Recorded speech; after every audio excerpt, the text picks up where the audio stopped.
Balance, bienvenue à toi, merci pour ta présence. C'est ton tirage d'énergie générale, pro et relationnel pour le mois de mars, que tu sois en signe solaire, ascendant ou lunaire. N'hésite pas à consulter tous tes placements, à revenir dessus un peu plus tard, ça aura sûrement plus de résonance si on me le dit souvent. Si ce tirage te parle, te plaît, n'hésite pas à consulter les autres tirages que je propose et à t'abonner, à liker, à partager. J'espère que tu te portes à merveille. On y va tout de suite. Je propose une extension à ce tirage, donc un approfondissement, notamment du tirage relationnel. Tu as toutes les infos dans la boîte de description sous cette vidéo. Tu as aussi le lien de mon site internet si tu souhaites réserver une guidance privée ou une formation au tarot. N'hésite pas à aller faire un tour. Qu'est-ce qu'on a? Il est possible que ce tirage ne te parle pas du tout. Dans ce cas, il n'y a pas de souci. Une prochaine fois. Alors, l'énergie générale pour toi, chère Balance. On peut me parler de guérison physique ou de mieux-être au niveau physique ici.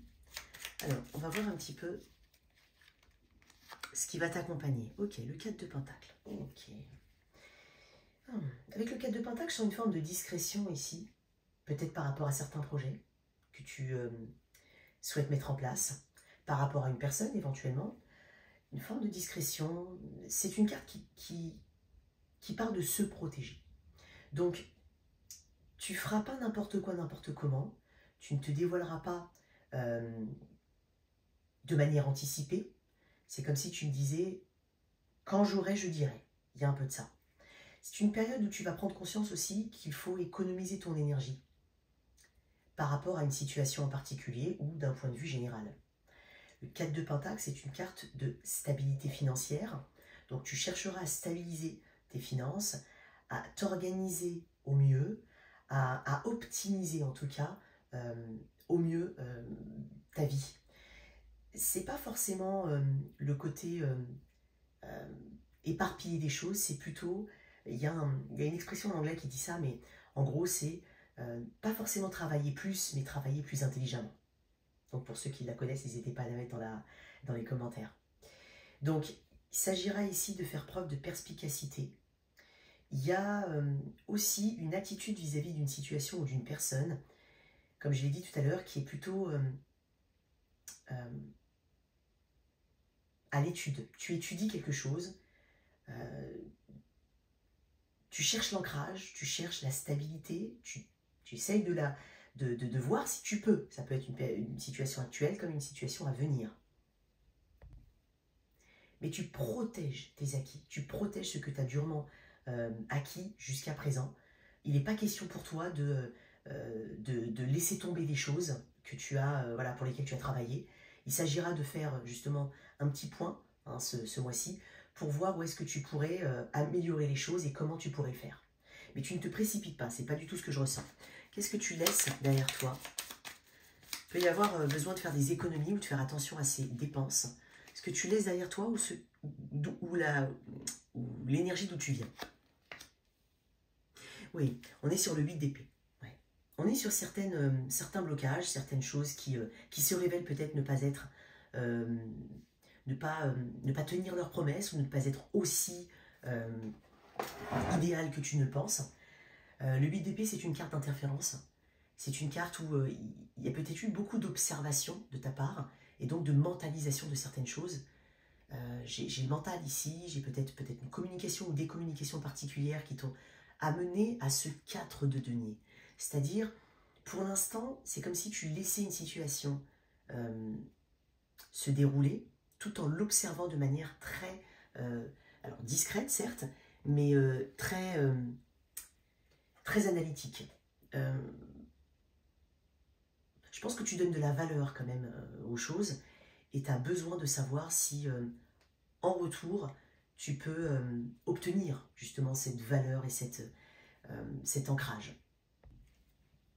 Il y a peut-être aussi une forme, hein, je vais dire une forme, un sentiment ici d'impuissance qui se dégage de ce 8 d'épée. Et donc dans ce 4 de denier que tu incarnes au mois de mars, tu comprends aussi que tout n'est pas le résultat de tes propres actions. Donc, peut-être que tu te sens coincé d'une manière ou d'une autre dans une situation, par rapport à quelqu'un, c'est possible. Et tu décides, toi, d'être dans une forme de retrait. Qu'est-ce que tu attends de ce mois? Attends, Oh. Non, on m'a dit non.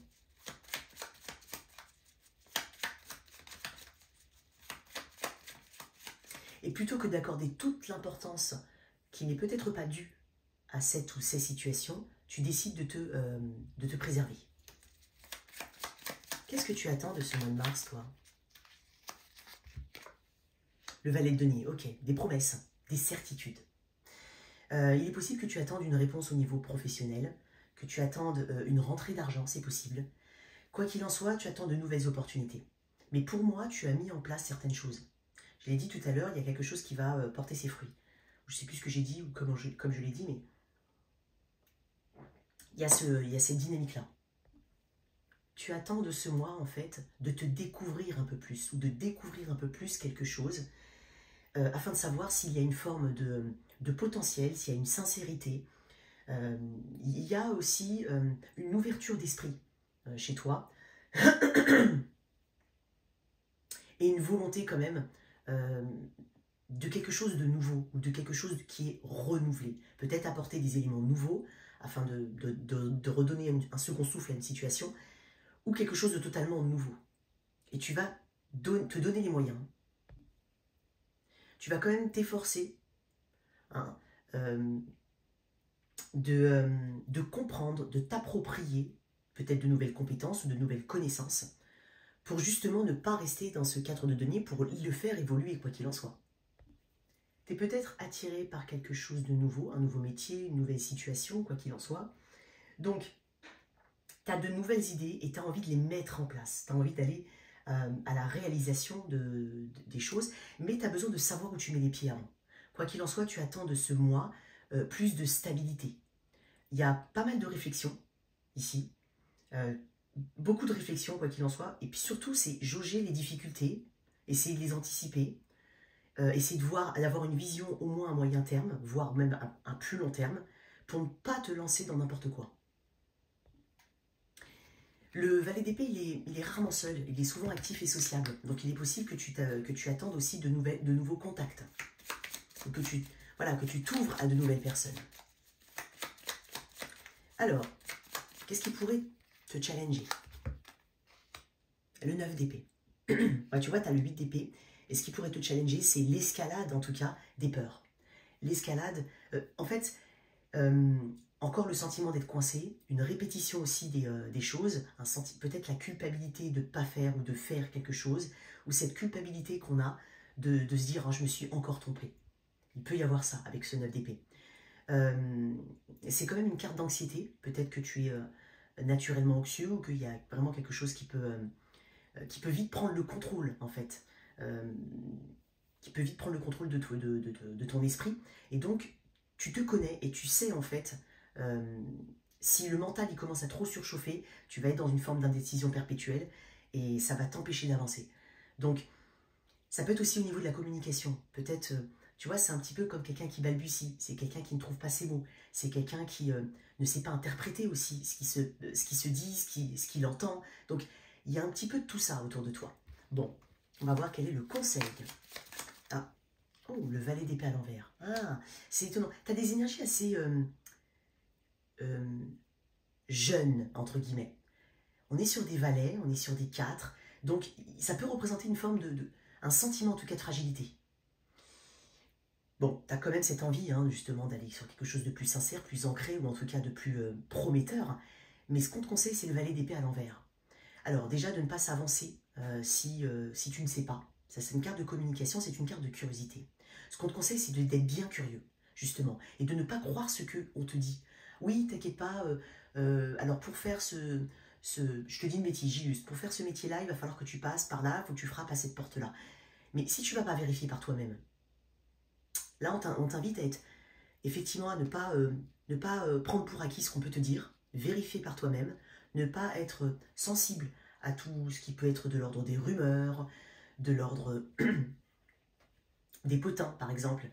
On te demande aussi de te connecter à des personnes, et c'est bizarre ce que je vais dire, mais qui ont une forme de bonne moralité ou une bonne réputation.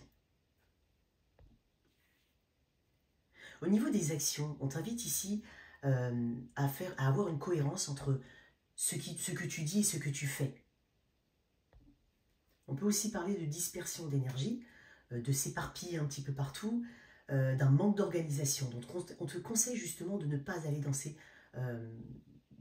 dans ces domaines-là, quoi. Alors, au niveau pro, on peut aussi parler de blocage d'ordre psychologique.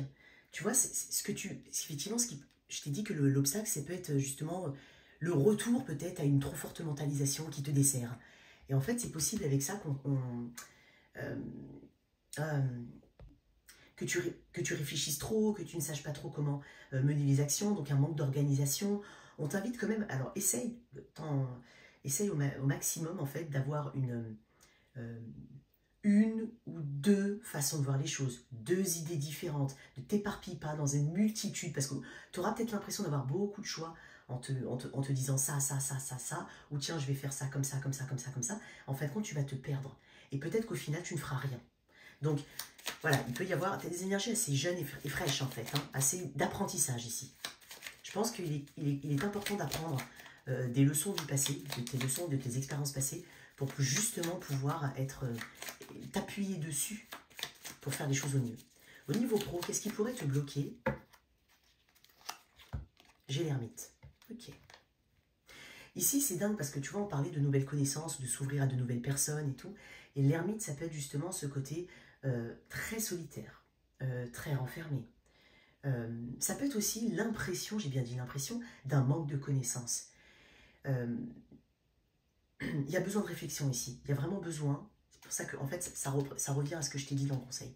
Il y a besoin ici de plonger dans une réflexion, de prendre le temps aussi de faire les choses bien, de faire des études, d'étudier parfaitement sous toutes les coutures, peut-être même de faire appel à une personne plus sage qui sait ou qui a de l'expérience, parce que l'ermite peut représenter une personne de la vraie vie, mais qui a justement ce bagage, hein, parce que c'est quand même l'arcane le plus vieux du tarot. C'est vraiment un personnage qui est vieux, mais quand je dis vieux, ça veut dire dans le sens expérimenté.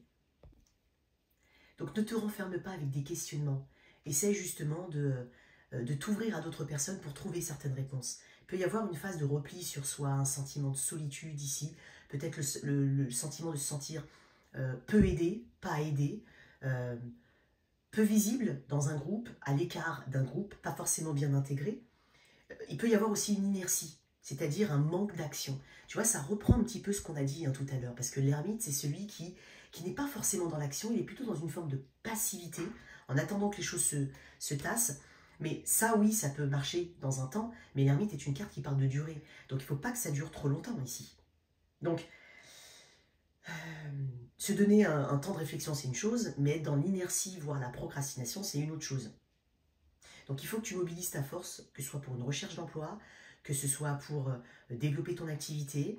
Si tu cherches un emploi mais que tu es en poste, ça ne va pas venir tout seul. Encore une fois, aide-toi et le ciel t'aidera. Parce que j'ai beaucoup de personnes qui me posent ce genre de questions, mais qui au final ne regardent même pas ce qu'ils peuvent faire, ne font même pas un petit bilan personnel, pas forcément VAE ou autre, tout ça, mais un petit bilan personnel pour savoir où elles veulent aller ou ce qu'elles veulent faire, ou en tout cas ce qu'elles ne veulent plus faire. Donc, il y a peut-être des choses qui sont plus en accord avec tes objectifs, et il est temps aujourd'hui, plutôt que d'être dans une forme de repli, ou de sentiment de « il se passe rien », eh ben, d'être dans une forme d'action, ok? Alors, on peut parler de la vie professionnelle, des activités, des loisirs. Alors, si c'est un loisir, peut-être que tu fais un loisir qui est seul. Et tu as peut-être envie aujourd'hui de te connecter aux autres, de faire des cours, des sports, des activités qui sont plus... qui te sortent un petit peu d'une forme de solitude. Voilà. Et pour certains, on peut aussi parler... Alors, je ne parle pas uniquement des actifs ici. Enfin, des actifs dans la vie active. Je parle des retraités, des activités, des loisirs, du pro. D'accord ?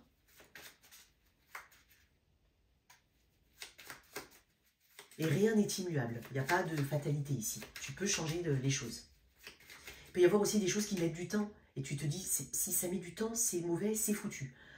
Peut-être que ça demande une réaction de ta part, un réajustement. Ce qui va t'aider... Attends, il y a des cartes qui sont tombées. Désolé, c'est un paquet, donc c'est pas beau. Qu'est-ce qui va t'aider? Ah ben voilà. Oh, le 5 d'épée à l'endroit, c'est étonnant. Ben, l'envie, en tout cas, il y a un sentiment... Il y a quand même cette envie de se mesurer à soi-même déjà, se mesurer aux autres, lutter contre des pensées négatives. Donc je pense que pour certains, c'est étonnant parce que pour certains, il y a besoin de peut-être enrichir ou acquérir quelque chose au niveau d'une langue étrangère, d'une prise de parole en public, par exemple, une petite formation, un petit truc comme ça qui te permettrait. Il y a quelque chose au niveau de la communication que tu as identifié et tu vas mettre en place certaines choses, peut-être pas tout de suite, d'accord, mais c'est de l'identification ici. Et c'est aussi se libérer des pensées négatives. C'est arrêter de croire que les autres sont mieux que toi, que les autres réussissent mieux que toi. Peut-être qu'il y a une comparaison aux autres que tu ne fais plus parce que tu estimes et que tu te rends compte, c'est même pas que tu estimes, c'est que tu sais et que tu te rends compte que tu as ton propre cheminement et donc tes propres outils pour arriver à tes objectifs. Donc tu vois aussi mieux l'environnement ici, les personnes. Peut-être que tu as des personnes qui n'œuvrent pas dans ton bien. Peut-être qu'il y a des clients qui ne sont pas forcément bons pour toi. Mais plutôt que de te dire, bon, ben, je le garde parce que j'ai au moins ça, et puis il ne paye pas, ou il paye en retard ou autre, là c'est quand même un écrémage important. Ça c'est un exemple que je te donne. Mais tu as ton propre cheminement et tu n'écoutes pas ce que les autres te disent. Tu te dis, tu fais confiance à ta boussole interne et tu agis en conséquence. Donc tu te rends compte ici que tu as ton propre cheminement, quoi qu'il en soit, et que ce qui est fait pour les autres n'est peut-être pas fait pour toi. Je vais mettre une autre carte vite fait sur ce 5 d'épée. Le 6 de bâton. Bah, tu vois, il y a une victoire ici. Tu vois, c'est aussi le côté... tu as peut-être envie de faire les choses, parce que le 6 de bâton, c'est vraiment une victoire personnelle. C'est quelque chose de très lié à l'ego, mais dans le sens positif aussi. Hein. C'est très lié à l'ego. Donc peut-être que tu as envie de faire tes preuves, mais avant de vouloir le montrer aux autres, fais-le déjà pour toi. Ok, c'est important.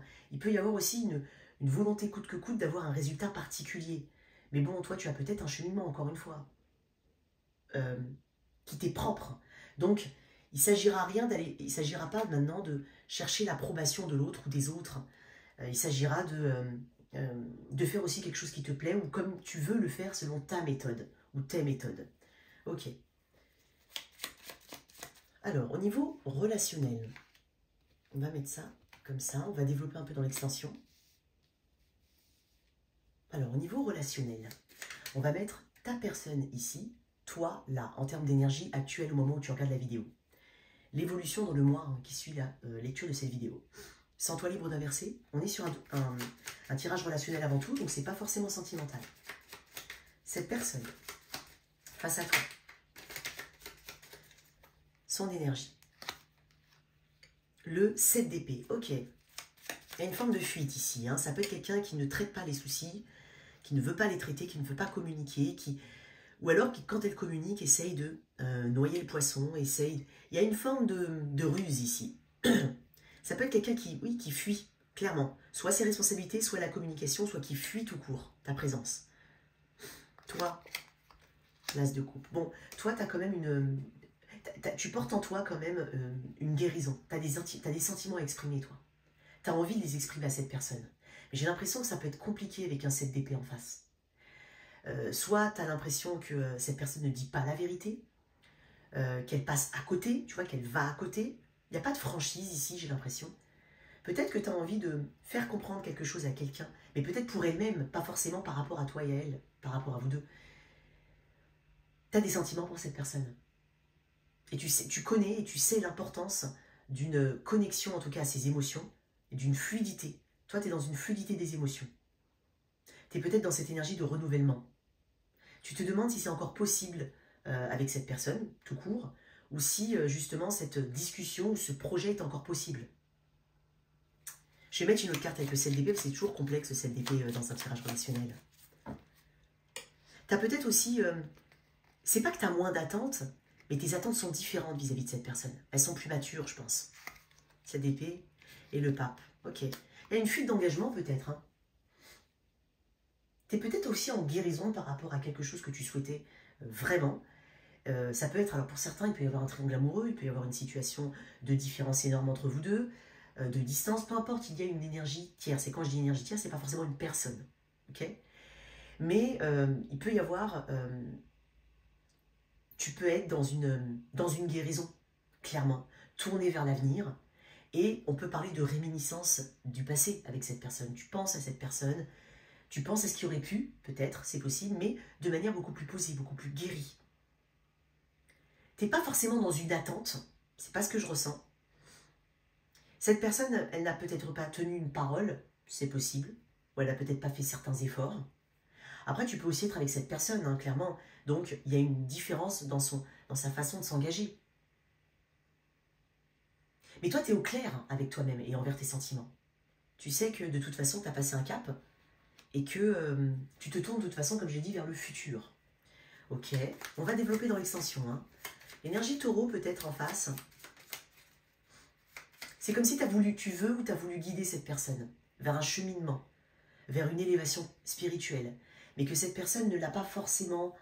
alors, parce qu'on ne peut pas forcer quelqu'un, hein, bien entendu, mais qu'elle ne le fait pas ou qu'elle n'a pas du tout la même vision des choses. Ça peut être aussi ça. Il y a une crainte chez cette personne, il y a des craintes même. C'est pas forcément une personne qui a voulu ou qui veut sortir de ce qu'elle connaît déjà. Comment ça évolue? On continuera dans l'extension. Le battleur. Il y a des énergies renouvelées ici. Hein. Alors soit tu es carrément détaché de cette personne et clairement, tu es peut-être même en train de te connecter à une autre personne, donc tu vas le faire prochainement. Il peut y avoir aussi un nouveau projet peut-être pour certains, et afin d'essayer en tout cas d'utiliser au mieux les outils qu'on a pour pouvoir mettre en place ce projet, cette nouvelle organisation. Voilà, donc le battleur, c'est quand même une énergie qui parle de focus. Peut-être qu'on a besoin d'être focalisé sur une nouvelle chose, une nouvelle chose quoi, et utiliser au mieux en tout cas ces deniers, ces pentacles, ces épées, ces coupes pour le mener à bien. Donc il y a une énergie de renouvellement qui est très forte ici. Et je pense que l'énergie tout court, comment on appelle ça, comment on dit, le moral ici, il est vraiment renouvelé, il est positif ici. On croit en tout cas que les choses ne peuvent qu'aller mieux, ne peuvent que se renouveler, et c'est cyclique, c'est comme ça. Il y a une grande sagesse dans ton tirage relationnel. Donc il peut y avoir un renouvellement, hein, clairement, de nouveaux projets entre deux, entre deux personnes, en abandonnant peut-être quelque chose d'avant, mais c'est possible que tu sois vraiment, que là on parle de quelque chose du passé, où tu regardes les choses avec une grande sagesse. Voilà. On continue sur l'extension. Merci en tout cas d'avoir été là. J'espère que cette lecture t'a parlé, t'a aidé. N'hésite pas à liker, à partager, à t'abonner. Ciao.